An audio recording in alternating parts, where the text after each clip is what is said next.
Hello बच्चों, welcome to अकेडेक्सल। तो आज जो हम स्टार्ट करने जा रहे हैं वो करने जा रहे हैं डी ब्लॉक का लेक्चर नंबर सेकंड। ठीक है, लेक्चर नंबर सेकंड में देखो हम जनरली जो है बहुत important compounds of D block elements की बात करेंगे। ठीक है, कौन से दो इंपॉर्टेंट कंपाउंड है? एक तो KMnO4 potassium magnet and second है K2Cr2O7 पोटेशियम डाइक्रोमेट। ये दोनों बहुत ही ज्यादा इंपॉर्टेंट है, आप पढ़ चुके हो कि ये बहुत अच्छा ऑक्सीडाइजिंग एजेंट है। ठीक है, ऑक्सीडेशन का काम करते हैं। लेकिन यहाँ पे हम पढ़ेंगे इनको प्रिपेयर कैसे किया जाता है और यूज कहाँ कहाँ किया जाता है। ठीक है, और सेकंड हम बात करेंगे हम एफ ब्लॉक एलिमेंट्स के बारे में। ठीक है, इनकी इलेक्ट्रॉनिक कॉन्फ़िगरेशन से बहुत इंपॉर्टेंट, मतलब जनरली इलेक्ट्रॉनिक कॉन्फ़िगरेशन से ही सवाल पूछा जाता है। तो इलेक्ट्रॉनिक कॉन्फ़िगरेशन किस तरीके से लिखी जाती है, क्या उनकी ट्रिक्स वगैरह है, और जनरली कॉमन ऑक्सीडेशन स्टेट वगैरह, ये सारी बातें हम इसमें करने वाले हैं। ठीक है, तो ये अपना टॉपिक रहेगा आज का। तो ये सारी बातें आज डिस्कस करने वाले हैं। तो शुरू करते हैं, चलिए। तो स्टार्ट करते हैं compounds of D block elements.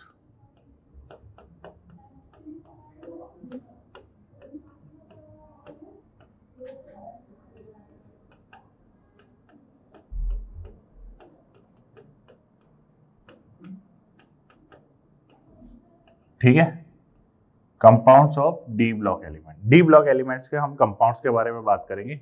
तो जनरली जो इस चैप्टर में हम बात करने वाले हैं वो है अपना एक तो K2Cr2O7 और एक हम बात करने वाले हैं KMnO4।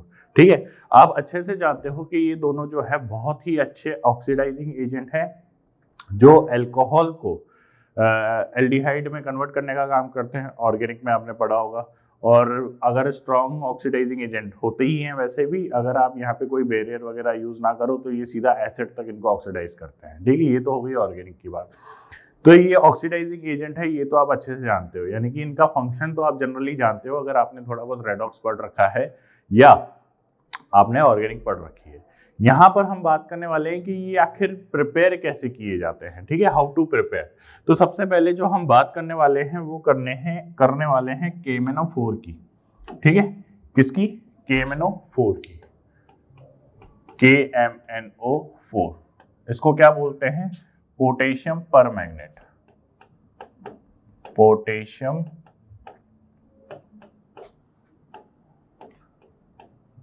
मैग्नेट।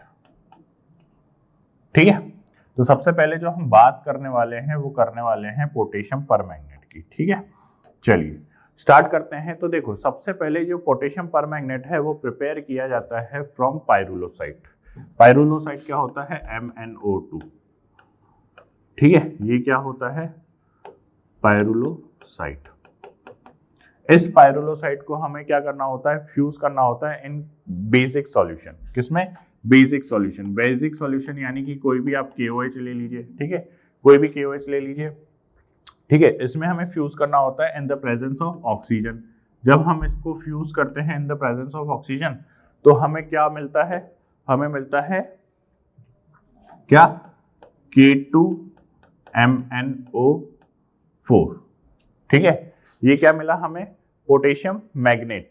हमें क्या चाहिए? पोटेशियम परमैंगनेट, लेकिन हमें मिला क्या है? Potassium magnet. क्या है ये? ये है पोटेशियम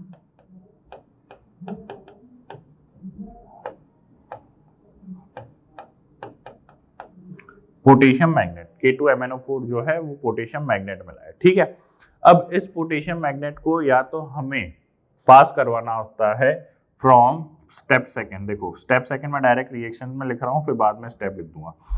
K2MnO4 को हम या तो क्लोरीन से पास करवाते हैं या H2O से पास करवाते हैं या ओजोन से पास करवाते हैं। किससे? ओजोन से पास करवाते हैं। ठीक है, ओजोन नहीं, कार्बन डाइऑक्साइड ले लीजिए। सॉरी, ओजोन से नहीं, कार्बन डाइऑक्साइड से पास करवाते हैं। तो जब हम इससे पास करवा रहे होते हैं तो हमें यहाँ पर क्या मिलता है? हमें यहाँ पर मिलता है पोटेशियम परमैंगनेट KMnO4 और साथ में क्या निकल जाएगा? KCl निकल जाएगा। ठीक है, पोटेशियम परमैंगनेट एंड KCl निकल जाएगा। फिर अगर जब मैं H2O के साथ इसको ट्रीट करता हूं, H2O के साथ इसको ट्रीट करता हूं तो मुझे क्या मिलता है? KMnO4 और साथ में KOH मिलता है। और जब मैं CO2 के साथ ट्रीट करता हूं तो मुझे मिलता है KMnO4, ठीक है, और साथ में मिलता है K2 पोटेशियम कार्बोनेट। क्या मिलता है? Potassium carbonate. बात समझ में आई? ये मुझे मिल रहा होता है, ठीक है। उसके बाद अगर मैं यहाँ पर कलर की बात करूं तो यहाँ पर ये जो कलर होता है इसका कलर होता है ग्रीन। क्या कलर होता है? ग्रीन। और अगर मैं इसकी कलर की बात करूं KMnO4 की, तो इसका कलर होता है पर्पल, ठीक है, पर्पल कलर होता है। तो इस तरीके से KMnO4 को प्रिपेयर किया जाता है। आपको सिर्फ इतनी पॉइंट्स, ये वाले पॉइंट्स ध्यान रखने हैं कि जब हमें KMnO4 प्रिपेयर करना होता है तो हम पहले पायरोलोसाइट को फ्यूज करते हैं। स्टेप 1 में क्या है? स्टेप 1 में है वी फ्यूज्ड पायरोलोसाइट, ठीक है, यानी कि MnO2 विथ बेस, ठीक है, in the presence of atmosphere oxygen, ठीक है। फिर उसके बाद वी गेट पोटेशियम मैग्नेट, ठीक है, और वो क्या होता है? Actually green colour crystalline solution, ठीक है। फिर ये जो पोटेशियम परमैंगनेट है, सॉरी पोटेशियम मैग्नेट है, इसको हम किसके साथ ट्रीट करते हैं? इसको हम ट्रीट करते हैं with now this potassium magnet is treated with Cl2, H2O और CO2 to get purple colour, ठीक है। क्या? Purple colour, purple colour crystalline solution which is potassium permanganate. वो किसका होता है? पोटेशियम परमैंगनेट का होता है। बात समझ में आई? तो ये होता है तरीका किसको बनाने का? KMnO4 बनाने का, ठीक है। नेक्स्ट, अब देखो KMnO4 तो बन गया, ठीक है। तो KMnO4 को जब हम, अब देखो KMnO4 तो बन गया, अब KMnO4 को अगर हम हीट करते हैं, हीटिंग इफेक्ट,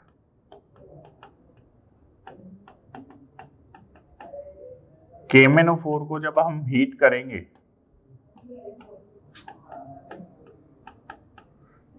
तो होगा क्या? देखो जब K2MnO4 को हम Cl2 या H2O या CO2 के साथ ट्रीट करते थे तो KMnO4 बन रहा था। अब KMnO4 को अगर हीट कर दोगे तो क्या होगा? उसमें से Cl2 वगैरह जो भी सॉल्यूशन के अंदर प्रेजेंट थी वो निकल जाएगी, तो वापस क्या बन जाएगा? K2MnO4, ठीक है, वापस क्या बन जाएगा? K2MnO4 बन जाएगा, ठीक है, और पायरोलोसाइट वापस मिल जाएगा आपको। बात समझ में आ रही है? तो ये होता है आपका इफेक्ट ऑफ हीटिंग, ठीक है। और अगर मान लीजिए आपने KMnO4 को कंसंट्रेटेड एसिड के साथ ट्रीट किया है, कंसंट्रेटेड H2SO4 के साथ ट्रीट किया है, तो आपको क्या ऑब्टेन होगा? आपको Mn2O7 ऑब्टेन होगा, जो कि हाईली एक्सप्लोसिव होता है। क्या होता है? हाईली एक्सप्लोसिव होता है, ठीक है। तो ये हो गई KMnO4 की बातें कुछ। उसके बाद देखो, ये आप जानते हो कि KMnO4 जो है is an strong oxidising agent. KMnO4 is a strong oxidizing agent ठीक है। ये ऑक्सीडाइज करने का काम करता है। जैसे फॉर एग्जांपल अगर मैं बात करूं तो H2S को ऑक्सीडाइज करेगा, ठीक है, SO2 को ऑक्सीडाइज करेगा, SO3 को, हाँ SO2 को ऑक्सीडाइज करेगा, ठीक है। उसके बाद Cl माइनस को, Br माइनस को, I माइनस को ऑक्सीडाइज करेगा, ठीक है। उसके बाद Fe+2 को ऑक्सीडाइज करेगा। तो जब आप इसको ट्रीट करोगे किसके साथ, KMnO4 के साथ, ठीक है, KMnO4 के साथ ट्रीट करोगे तो यहां पर देखो, यहां पर आपको क्या मिलेगा, देखो यहां पर इसकी ऑक्सीडेशन स्टेट क्या है, इसको सबको लिख लेते हैं पहले। KMnO4 के साथ ट्रीट कर रहे हो, इसको भी KMnO4 के साथ ट्रीट कर रहे हो, इसको भी KMnO4 के साथ ट्रीट कर रहे हो, इसको भी KMnO4 के साथ ट्रीट कर रहे हो, इसको भी KMnO4 के साथ ट्रीट कर रहे हो, ठीक है। तो यहां पर आपको जो प्रोडक्ट मिलेगा, यहां पर आपको क्या प्रोडक्ट मिलेगा, देखो यहां पर आप अगर एसिडिक मीडियम लेकर बैठे हो, कौन सा मीडियम, एसिडिक मीडियम लेकर बैठे हो, तो यहां पर ये करेगा ऑक्सीडेशन। अब ऑक्सीडेशन तो करेगा, ये तो आपको पता है। जैसे यहाँ पे ऑक्सीडेशन स्टेट है -2, यहाँ है +4, ठीक है, यहाँ है -1, -1, -1, ठीक है, ये +2 में। तो -2 से ये सल्फर कहाँ लेके जाएगा, इसको सल्फर को ये ले जाएगा सल्फर सॉलिड में, ठीक है। यहाँ पे +4 है तो ये कहाँ ले जाएगा, SO4-2, ऑक्सीडेशन हो गया, ठीक है। ये यहाँ किसको लेके जाएगा, Cl2 में, ये Br2 में, I2, और यहाँ Fe+3। तो आप ध्यान से देखिए, यहाँ पे +2 से ऑक्सीडेशन स्टेट +3 हो रही है, -1 से 0 हो रही है, -1 से 0 हो रही है, -1 से 0 हो रही है, तो ऑक्सीडेशन हो रहा है ऑफ कोर्स, ठीक है। उसके बाद नेक्स्ट जो बात, अगली बात, मेन इंपॉर्टेंट बात पता है यहाँ पर क्या है, मेन इंपॉर्टेंट बात यहाँ पर ये है कि अगर इनका ऑक्सीडेशन हो रहा है तो KMnO4 का क्या हो रहा होगा, रिडक्शन हो रहा होगा। तो ये रिडक्शन में कहाँ तक जाएगा, तो यहाँ पर पता है आपको क्या बनेगा, यहाँ बनेगा MnO, क्या बनेगा, MnO। यूं कह लो, यूं कह लो कि यहाँ Mn+2 फॉर्म में एग्जिस्ट करेगा, यानी कि यह सब में कॉमन रहेगा, ठीक है, Mn+2, Mn+2, Mn+2, ठीक है। तो यानी कि KMnO4 जो है +7 से कौन सी ऑक्सीडेशन स्टेट में जा रहा है, +2 ऑक्सीडेशन स्टेट में जा रहा है। अब एक जो इंपॉर्टेंट बात जो आपको यहां पर ध्यान रखनी है, क्या, कि अगर मैंने KMnO4 as an oxidising agent use किया है, ठीक है, अगर मैंने KMnO4 as an oxidising agent use किया है, ठीक है, तो मैं 3 मीडियम ले सकता हूं, कौन कौन से, एक तो एसिडिक, एक बेसिक और एक न्यूट्रल या स्मॉल एल्कलाइन। एसिडिक मीडियम, ठीक है, acidic medium, alkaline medium. Alkaline medium का मतलब होता है वीकली बेसिक, हल्का बेसिक, या स्ट्रॉन्ग बेसिक मीडियम, ठीक है। जब आप KMnO4 as an oxidising agent use करते हो, तो जब आप स्ट्रॉन्ग एसिडिक मीडियम ले रहे हो तब ये कन्वर्जन होता है कहां पर, Mn+2 में, +7 से सीधा किस में जाता है, +2 में जाता है। जब अल्कलाइन मीडियम लेते हो तो ये +2 से +7 से किस में जाता है, +4 में जाता है। जब आप इसको स्ट्रॉन्ग बेसिक मीडियम में लेते हो तो ये +7 से किस में जाता है, +6 में जाता है। बात समझ में आ रही है। तो यहाँ पर एन फैक्टर कैलकुलेट करना आना चाहिए कि यहाँ पे एन फैक्टर कितना रहेगा, इसमें एन फैक्टर रहेगा 5, ठीक है। यहाँ एन फैक्टर कितना रहेगा, यहाँ एन फैक्टर रहेगा 3, और यहाँ एन फैक्टर कितना रहेगा, यहाँ एन फैक्टर रहेगा 1, ठीक है। रेडॉक्स से कनेक्ट कर सकता है इस टॉपिक को, ध्यान रखना, ठीक है। तो ये सारी बात हो गई आपकी किसकी, KMnO4 की। चलिए तो नेक्स्ट कंपाउंड की बात करते हैं, वो है क्या, K2Cr2O7, ठीक है। K2Cr2O7 potassium dichromate.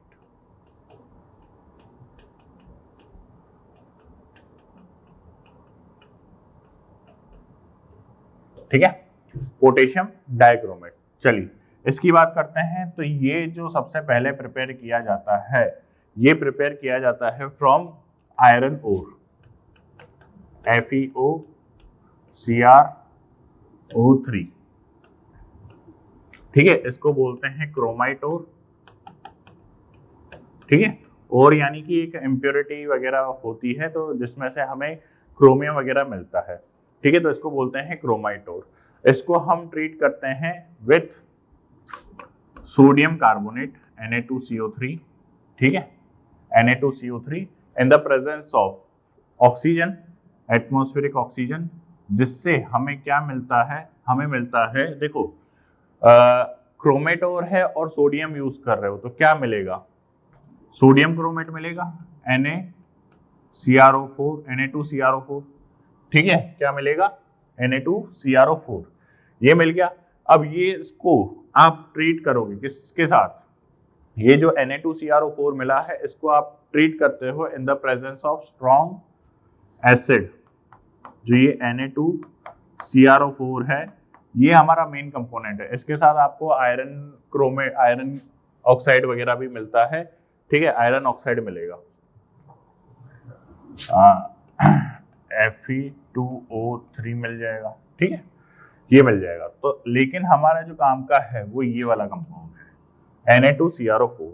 इस Na2CrO4 को हम ट्रीट करते हैं विथ कंसंट्रेटेड सल्फ्यूरिक एसिड के साथ, स्ट्रॉन्ग एसिड के साथ, जिससे हमें क्या मिलता है, हमें मिलता है Na2Cr2O7 प्लस H2O। अब ये जो है वो पानी के अंदर सॉल्युबल होता है। क्या होता है, पानी के अंदर सॉल्युबल होता है, जिसकी वजह से यहां पर आपको मिलता है येलो सॉल्यूशन। ठीक है, कोई क्रिस्टल ऑब्जर्व नहीं होता यहाँ पर, ये जो है पानी के अंदर कंप्लीटली सॉल्युबल होता है Na2Cr2O7। ठीक है, तो यहाँ पर ये आपको एक येलो सॉल्यूशन मिलता है। फिर क्या करते हैं हम, ये जो आपको येलो सॉल्यूशन मिला है किसका, Na2Cr2O7, अब ये तो पानी के अंदर सॉल्युबल है, इसीलिए आप इसको ट्रीट करवाते हो KCl के साथ, यानी कि पोटेशियम के सॉल्ट के साथ। अब जब सोडियम तो सॉल्युबल है, पोटेशियम जब सोडियम को रिप्लेस करेगा यानी कि बनेगा K2Cr2O7 और NaCl, तो ये जो है ये पानी के अंदर इनसॉल्युबल होता है। क्या होता है, ये इनसॉल्युबल इन वाटर, और इनसॉल्युबल होने की वजह से यहां पर आपको कौन सा कलर ऑब्जर्व होता है, ऑरेंज कलर की पीपीटी ऑब्जर्व होती है। क्या होती है, orange colour crystalline solution is obtain. ठीक है, इस तरीके से K2Cr2O7 प्रिपेयर किया जाता है। किस तरीके से प्रिपेयर किया जाता है, देखो जो क्रोमाइट ओर है पहले उसको ट्रीट किया जाता है सोडियम कार्बोनेट के साथ in the presence of atmospheric oxygen, जिससे आपको क्या मिलता है, सोडियम। ठीक है, तो ये हो गया प्रिपरेशन मेथड किसका, K2Cr2O7 जो कि ऑरेंज कलर का क्रिस्टलाइन सॉल्यूशन होता है।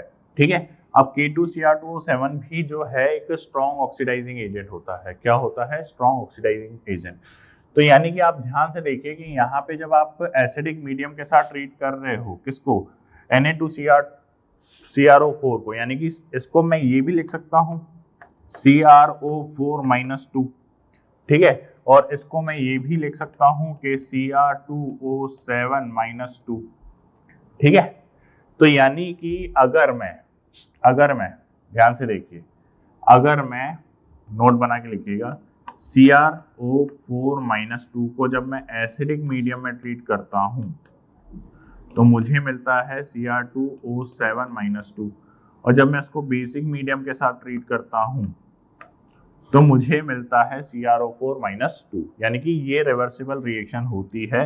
अगर आप एसिडिक मीडियम में ट्रीट करते हो क्रोमेट को तो आपको डाइक्रोमेट मिलता है, और अगर डाइक्रोमेट को बेसिक मीडियम में डालते हो तो वापस से आपको क्रोमेट मिल जाता है।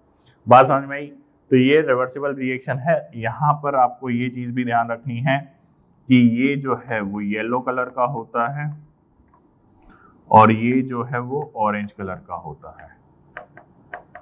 ठीक है, ये क्या होता है, ऑरेंज कलर का होता है, ये येलो कलर का होता है।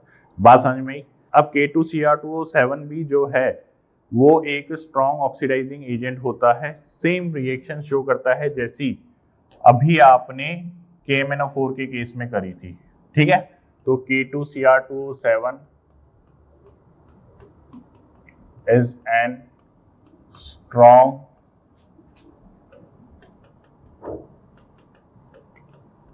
oxidizing agent. ठीक है, it show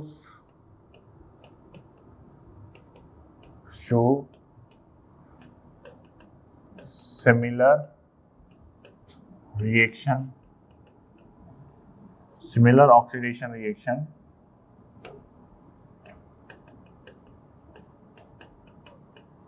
as KMnO4। ठीक है, जैसे अभी आपने H2S का ऑक्सीडेशन किया था, अब अगर K2Cr2O7 के साथ करोगे, ठीक है, तो वही सेम आपको S ही मिलेगा। -2 से कहाँ जा रहा है, 0 जा रहा है। लेकिन क्रोमियम में आपको बात ध्यान रखनी है कि क्रोमियम में यहाँ पर ऑक्सीडेशन स्टेट अगर +6 है, क्रोमियम में अगर ऑक्सीडेशन स्टेट +6 है तो यहाँ पर ये हो जाएगा क्रोमियम +3 में।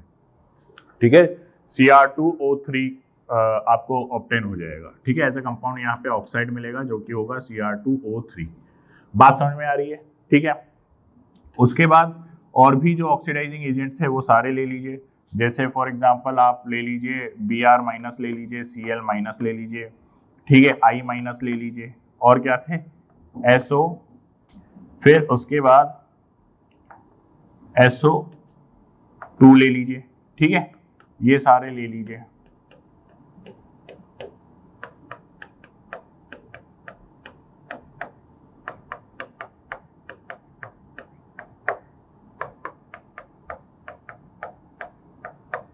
ठीक है, ये है। अब देखो यहां से क्या मिलेगा, Br2, यहां से क्या मिलेगा, Cl2, यहां से क्या मिलेगा, I2, यहां से क्या मिलेगा, SO4-2। सेम ऑक्सीडेशन शो हो रहा है जैसे यहाँ पर शो हो रहा था। ये -1 से किस में जा रहा है, 0 में जा रहा है। ये -1 से Cl2 में जा रहा है, मतलब 0 ऑक्सीडेशन स्टेट में जा रहा है। यहाँ पे -1 ऑक्सीडेशन स्टेट है, किस में जा रही है, 0 ऑक्सीडेशन स्टेट में जा रही है। यहाँ पे +4 ऑक्सीडेशन स्टेट है, किस में जा रही है, +6 में जा रही है। तो यानी कि ऑक्सीडेशन तो वो सिमिलर शो करेगा जैसी वो KMnO4 के केस में कर रहा था। लेकिन जैसे KMnO4 जो है वो आपने देखा था कि एसिडिक मीडियम में कहीं और जा रहा था। एसिडिक मीडियम में +7 से वो कहाँ जा रहा था, +2 में जा रहा था। न्यूट्रल मीडियम में वो +7 से किस में जा रहा था, +4 में जा रहा था। And in strong basic medium वो +7 से किस में जा रहा था, +6 में जा रहा था। ठीक है, तो ये चीजें आपको ध्यान रखनी पड़ेगी। क्रोमियम के केस में ऐसा कुछ नहीं है, चाहे आप एसिडिक मीडियम लो चाहे बेसिक मीडियम लो, ये सीधा सीधा जाएगा किसमें, क्रोमियम +3 ऑक्सीडेशन स्टेट में। किस में जाएगा, ये सीधा +3 ऑक्सीडेशन स्टेट में। ठीक है, ये सीधा किस में जाएगा, +3 ऑक्सीडेशन स्टेट में जाएगा। चलिए नेक्स्ट आगे बात करते हैं। ये हो गई आपकी डी ब्लॉक की बातें। ठीक है, जनरली इसमें जो आपका इंपॉर्टेंट पार्ट था वो यही था, KMnO4 और K2Cr2O7 वाले कंपाउंड। बाकी इससे पहले जो पहले लेक्चर में मैंने तुम्हें पढ़ाया कि जैसे इलेक्ट्रॉनिक कॉन्फ़िगरेशन आपको थोड़ी बहुत ध्यान रखनी है। ठीक है, जनरली आपको 3D सीरीज की इलेक्ट्रॉनिक कॉन्फ़िगरेशन ध्यान रहती है, लेकिन आप 4D और 5D और 6D सीरीज की भी इलेक्ट्रॉनिक कॉन्फ़िगरेशन को थोड़ा सा ध्यान रखिएगा, हो सकता है एग्जामिनर पूछ ले। उसके बाद कलर प्रॉपर्टीज, मैग्नेटिक प्रॉपर्टीज, फिर उसके बाद इनकी एक्सेप्शनल कॉन्फ़िगरेशंस वगैरह सारी बातें आपको ध्यान रखनी है। कौन ट्रांजिशन मेटल्स कहलाता है, कौन ट्रांजिशन मेटल नहीं कहलाता, तो ये सारी बातें अपन पिछले लेक्चर में बात कर चुके हैं। ठीक है, चलिए अब शुरू करते हैं एफ ब्लॉक एलिमेंट्स। ठीक है, F block elements. F block की अगर हम बात करें तो देखो एफ ब्लॉक आप जानते हो कि पीरियोडिक टेबल में एकदम नीचे सेपरेटली दे रखा है। ये इसकी अगर मैं पोजीशन की बात करूं, एफ ब्लॉक की अगर हम पोजीशन की बात करते हैं, ठीक है, तो अगर मैं in periodic table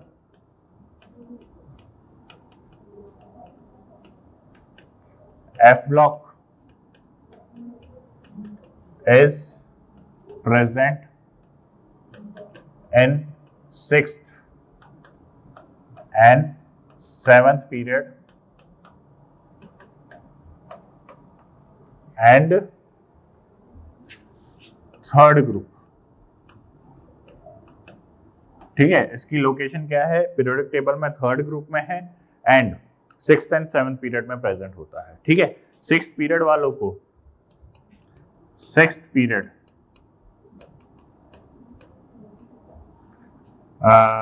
F block elements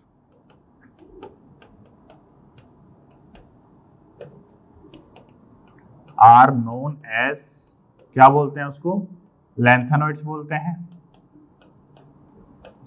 ठीक है।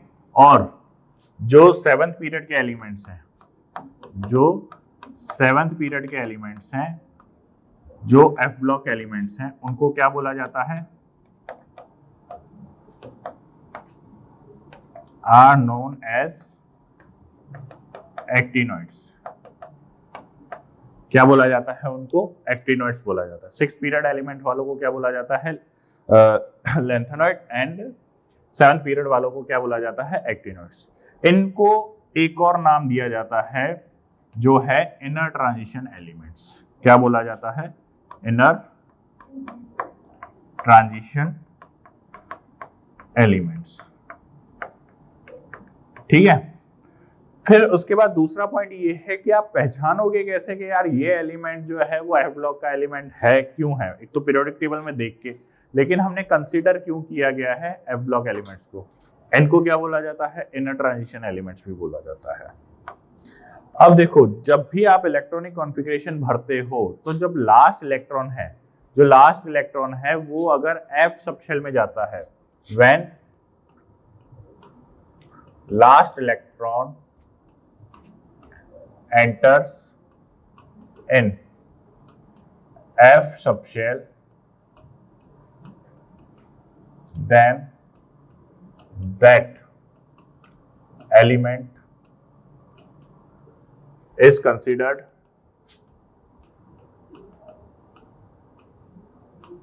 of F block, ठीक है, वो F block का कहलाता है। बात समझ में आई। अब कौन कौन से एलिमेंट है, अब देखो सबसे बात है वो सबसे पहले इसमें जो इंपॉर्टेंट पार्ट है वो है इलेक्ट्रॉनिक कॉन्फ़िगरेशन। डायरेक्ट जो सवाल आने वाला टॉपिक है, एफ कॉन्फ़िगरेशन अगर उसको पूछनी है ना तो मैक्सिमम चांसेस है कि वो एफ ब्लॉक एलिमेंट्स की ही कॉन्फ़िगरेशन पूछेगा, ठीक है। तो वो आपको पता होनी चाहिए एफ ब्लॉक की कॉन्फ़िगरेशन, ठीक है। देखिए, अब एलिमेंट जो है, एलिमेंट्स की ट्रैक आपको यूट्यूब पे बहुत सारी अवेलेबल है, आपको आती भी होगी, ठीक है। नहीं आती तो यूट्यूब पे भर भर के ट्रिक्स अवेलेबल है, आप देख लेना। चलिए मैं स्टार्ट करता हूं। सीरियम,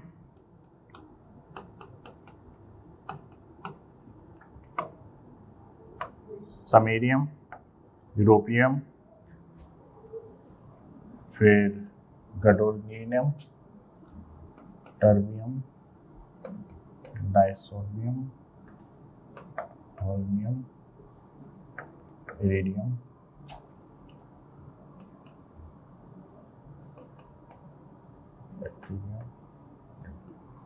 ठीक है। देखो 14 एलिमेंट्स हो गए क्या, 3 3 6 3 9 11 12 13 14 एलिमेंट्स हो गए, ठीक है। अब देखो, हम अगर बात करें इसकी, तो ये स्टार्ट कहां से होता है, ये स्टार्ट होता है 58 नंबर से, ठीक है। 58 में 14 ऐड करो कितना हो रहा है, 14 ऐड करो कितना हो रहा है, 71, ठीक है। 71 तक ये खत्म हो जाता है।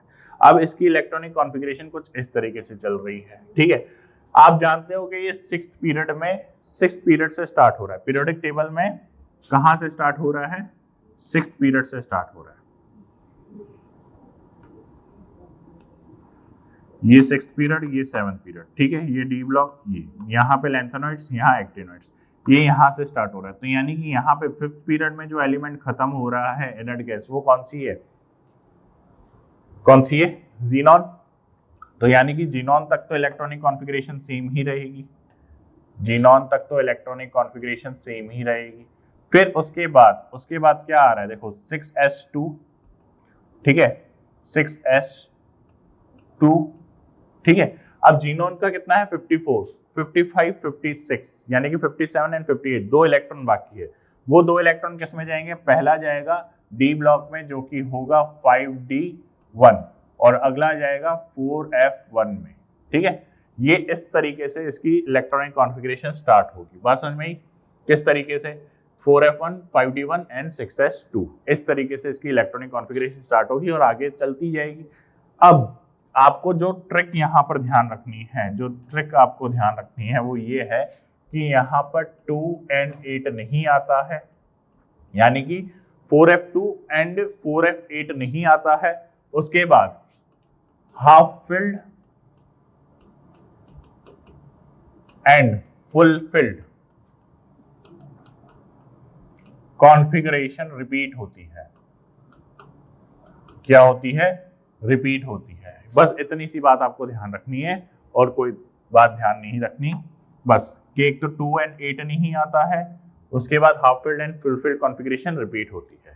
जैसे देखो जीनॉन 4f2 आएगा, भाई इलेक्ट्रॉन जो बढ़ाओगे वो f में बढ़ाओगे, लेकिन 4f2 तो आता नहीं है, आप क्या करोगे 4f3 कर दोगे। तो जो अब 2 इलेक्ट्रॉन बढ़ाए, तो एक तो नॉर्मली जो बढ़ रहा था वो बढ़ा ही है, क्योंकि इसका एटॉमिक नंबर क्या है 59 हो गया, तो एक इलेक्ट्रॉन तो बढ़ना ही था और एक डी का इलेक्ट्रॉन भी आ गया। तो यानी कि यहाँ पर है 5d0 6s2, ठीक है। इसकी कॉन्फ़िगरेशन क्या हो जाएगी 60, ये हो जाएगा 4f4 5d0 6s2, ये हो जाएगा 61 जीनॉन 4f5 5d0 6s2, ये 62 जीनॉन 4f6 5d0 6s2, ये हो जाएगा 63, इसका हो जाएगा जीनॉन 4f7 5d0 6s2। ये कौन सा केस है, ये हाफ फील्ड का केस है। कौन सा केस है, हाफ फील्ड। तो हाफ फील्ड में हमें क्या करना है, कॉन्फ़िगरेशन रिपीट करनी है। तो यहां पर क्या हो जाएगा, देखो यहां पर क्या हो जाएगा, ये है 64 जीनॉन 4f7 5d1 6s2, यानी कि इस केस में जो आपने एक इलेक्ट्रॉन बढ़ाया वो डी में बढ़ाया, ना कि किसमें, इसमें 65 में क्या आएगा जीनॉन 4f8। अब देखो 4f8 भी नहीं आता तो डायरेक्ट क्या आएगा 9, और यहाँ पे क्या हो जाएगा वापस 5d0 6s2, क्योंकि 2 इलेक्ट्रॉन बढ़ा है ना, तो एक तो एटॉमिक नंबर बढ़ने की वजह से एक इलेक्ट्रॉन बढ़ा और दूसरा डी से एफ में जो इलेक्ट्रॉन गया उससे बढ़ा, तो तभी 5fd क्या हो गया 0 हो गया। यहाँ पर जीनॉन 4f10 5d0 6s2, यहाँ पर क्या हो जाएगा 61 जीनॉन 4f11 5d0 6s2, ये हो जाएगा 62 जीनॉन 4f12 5d0 6s2, यहाँ क्या आ जाएगा 63 जीनॉन 4f13 5d0 6s2, यहाँ 64 जीनॉन 67 68 69, क्या कर रहे हो यार, नंबरिंग तक सही नहीं कर रहे।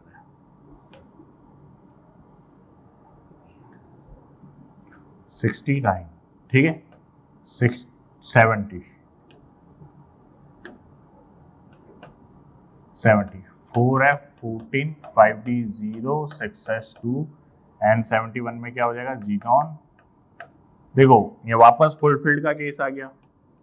फुलफिल्ड में क्या होता है configuration repeat 4f14 5d1 6s2, ठीक है। तो बस इस तरीके से इलेक्ट्रॉनिक कॉन्फ़िगरेशन चलेगी। आपको बस ये बात ध्यान रखनी है कि 2 नहीं आता, 8 नहीं आता, बाकी सारा खेल सेम वैसे का वैसा ही चलता रहेगा। ठीक है, अब ये हो गई इनकी कॉन्फ़िगरेशन की बात। अब एक इंपॉर्टेंट चीज समझो कि इनमें जो मोस्ट कॉमन ऑक्सीडेशन स्टेट है ना वो +3 है। क्या है? +3 है। अभी के लिए कहीं पे लिख लो कि the most common oxidation state, यहां मैं लिख देता हूं कि most common oxidation state for lanthanoids, most common oxidation state of lanthanoids is +3। और जब आप +3 ऑक्सीडेशन स्टेट पर F की कॉन्फ़िगरेशन देखोगे तो without any accession 4F1, 4F2, 4F3, 4F4, 4F5, 4F6, ठीक है। यहां पर अगर हम इसमें बात करेंगे तो गैडोलियम की आएगी 4F7, 4F8, 4F9, 4F10, 4F11, इसकी आएगी 4F12, 4F13 एंड 4F14। मतलब बिना कोई एक्सेप्शनल के स्ट्रेट सीक्वेंस में चलती जाएगी। तो अगर आयनाइज्ड फॉर्म में पूछ ले कि वैलेंस कॉन्फ़िगरेशन क्या होगी तो डायरेक्ट 4F1, 4F2, 4F3 वगैरह चलती रहेगी। तो आपको उस अकॉर्डिंग आंसर देना है इस केस में, ठीक है। तो अब ये तो कॉमन ऑक्सीडेशन स्टेट हो गई कि जो कॉमन ऑक्सीडेशन स्टेट जो है वो +3 है, लेकिन कुछ एलिमेंट्स जो है वो +4 एंड +3 ऑक्सीडेशन स्टेट भी शो करते हैं। तो सीरियम, ठीक है, नियोडाइमियम, फिर उसके बाद अगर मैं बात करूं टर्बियम, ठीक है, और डायस, ये जो है ये +4 ऑक्सीडेशन स्टेट शो करते हैं, ठीक है। फिर उसके बाद समेलियम, europium,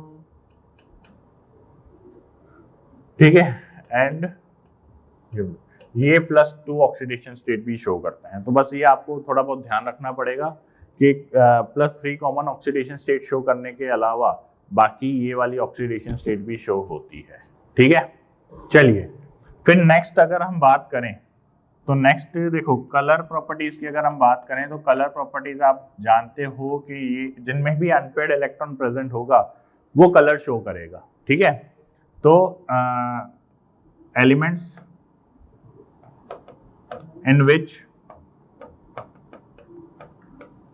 unpaired electron is present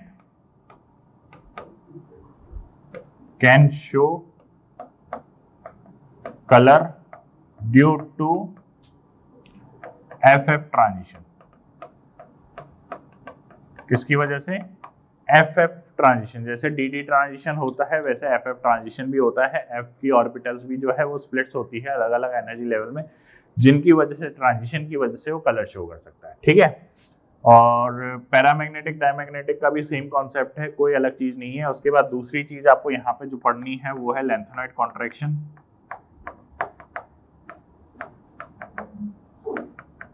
ठीक है। और वो लैंथेनॉइड कॉन्ट्रैक्शन जो है आप ऑलरेडी पढ़ चुके हो इन पीरियोडिक टेबल, ठीक है। तो ये कुछ जनरल बातें हैं जो ऑलरेडी आप ज्यादातर टॉपिक्स जो है पीरियोडिक टेबल में ऑलरेडी पढ़ चुके हो, ठीक है। एक एफ ब्लॉक से रिलेटेड सबसे इंपॉर्टेंट चीज है इलेक्ट्रॉनिक कॉन्फ़िगरेशन, जिससे सवाल आता है, ठीक है। तो वो आपको पढ़नी है। अब नेक्स्ट हम बात करते हैं एक्टिनॉइड सीरीज की, electronic configuration of actinoid series.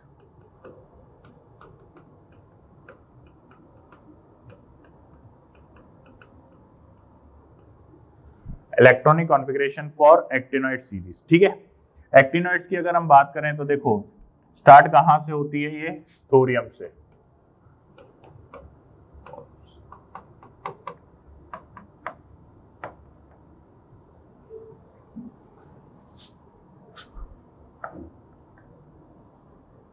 मर्क्यूरियम,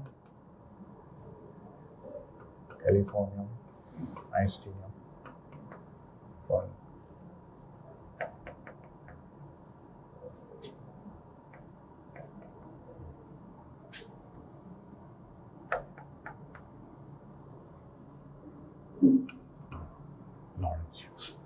तो इलेक्ट्रॉनिक कॉन्फ़िगरेशन स्टार्ट करते हैं। देखो यहाँ पर थोरियम की बात करें तो 7th पीरियड में, तो यानी कि 7s2, ठीक है, 7s2, ठीक है। उसके बाद अगर आप बात करें तो 6d एंड 5f आएगा, ठीक है, तो 6d1 एंड 5f1 आएगा, ठीक है। लेकिन उससे पहले हम ट्रिक के बारे में बात कर लेते हैं। तो आप यहाँ पर देखिएगा 158, एक तो ये नहीं आता, उसके बाद half filled and full field configuration जो है वो रिपीट होती है, ठीक है, ये बात आपको ध्यान रखनी है। तो अब जैसे 5f1 तो आता नहीं है, तो आप क्या करोगे यहाँ पर, अब आप यहाँ पे क्या करोगे, यहाँ पर 2 लेके चलोगे, ठीक है, फिर 1 हो गया। अब यहाँ पर क्या आएगा, 5f2 आएगा, 91 में 5f2, 6d, देखो 2 ऐड किए तो 5 ये एंड ये, 92 में क्या आएगा, 5f3, 6d1, 7s2, यहाँ पर आएगा 93 में 5f4, 6d1, 7s2, 94 में क्या आएगा, 5f5, 6d1, 7s2, ठीक है। लेकिन क्या 5 आता है, 5 नहीं आता, तो आप क्या करोगे यहाँ पर 5f6, 6d0, 7s2, 95 में क्या आएगा, 5f7, 6d0, 7s2। अब ये क्या है, हाफ फील्ड कॉन्फ़िगरेशन है। हाफ फील्ड कॉन्फ़िगरेशन में क्या होता है, रिपीटेशन होता है। तो 96 में क्या आएगा, 5f7, 6d1, 7s2, ठीक है। यहां पर कौन सा नंबर आ गया, 97। यहां पर क्या होगा, 5f, देखो 8 आना चाहिए, 8 नहीं आएगा, तो क्या आएगा 9 एंड 6d0, 7s2। 98 में यहाँ क्या आएगा, 5f10, 6d0, 7s2। 99 में क्या आएगा, 5f10, 5f11, 6d0, 7s2। 100 में 5f12, 6d0, 7s2। 101 में 5f13, 6d0, 7s2। 111 में 5f14, 6d0, 7s2, ठीक है। एंड ये कॉन्फ़िगरेशन रिपीट होगी तो 5f14, 6d1, 7s2। तो इस तरीके से यहाँ पर एक्टिनोइड्स की कॉन्फ़िगरेशन चलती जाएगी, ठीक है। और आपको यहाँ पर ये चीज ध्यान रखनी है, ठीक है। यहाँ पर भी जो इनकी मोस्ट कॉमन ऑक्सीडेशन स्टेट है, यहाँ पर भी जो इनकी मोस्ट कॉमन ऑक्सीडेशन स्टेट है वो +3 ही है, ठीक है। +3 में आते ही यहाँ पर कोई एक्सेप्शनल खेल नहीं बचेगा, जो इनकी कॉन्फ़िगरेशन चलेगी वो परफेक्ट सीक्वेंस में चलेगी। तो इन +3 ऑक्सीडेशन स्टेट, ये 5f1 होगा, ये 5f2 होगा, ये 5f3 होगा, ये 5f4 होगा, ये 5f5 होगा, ये 5f6 होगा, ये 5f7 होगा, ठीक है। +3 ऑक्सीडेशन स्टेट में ये 5f8 होगा, 5f9 होगा, 5f10, 5f11, 5f12, 5f13 and 5f14 रहेगी कॉन्फ़िगरेशन, ठीक है। तो ये कुछ इसी सीक्वेंस में कॉन्फ़िगरेशन चलती जाएगी। बात समझ में आई? तो इनमें जो मोस्ट कॉमन ऑक्सीडेशन स्टेट है वो कौन सी है, +3 is the most common oxidation state, ठीक है। हाईएस्ट ऑक्सीडेशन स्टेट जो यहाँ पे शो करता है वो करता है यूरेनियम, जो कि करता है +6 ऑक्सीडेशन स्टेट। ये कुछ बातें आपको यहाँ पर ध्यान रखनी है। और नेपच्यूनम और प्लूटोनियम जो है, नेपच्यूनम एंड प्लूटोनियम, ये +7 ऑक्सीडेशन स्टेट भी शो करते हैं। फिर उसके बाद यूरेनियम के एलिमेंट्स आफ्टर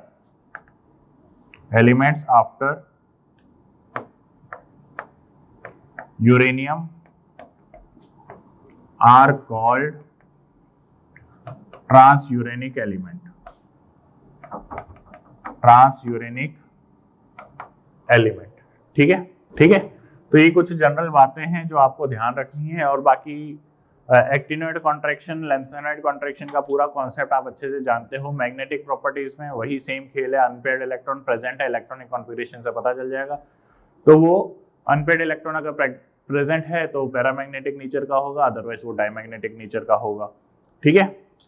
फिर उसके बाद कलर प्रॉपर्टी की बात करें तो कलर वो शो करेगा इसी, क्योंकि जैसे लेंथेनॉइड में एफएफ ट्रांजिशन होगा वैसे ही एक्टिनॉइड्स में भी एफएफ ट्रांजिशन होता है। ठीक है। एक्टिनॉइड्स जो है वो generally more radio active nature के होते हैं। ठीक है। और एक्टिनॉइड्स में केवल एक ही एलिमेंट जो है वो रेडियो एक्टिव होता है, वो कौन सा एलिमेंट है?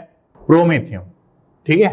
Promethium is the synthetic radio active element, जो आपको ध्यान रखना है यहाँ पर। Promethium is a synthetic radioactive element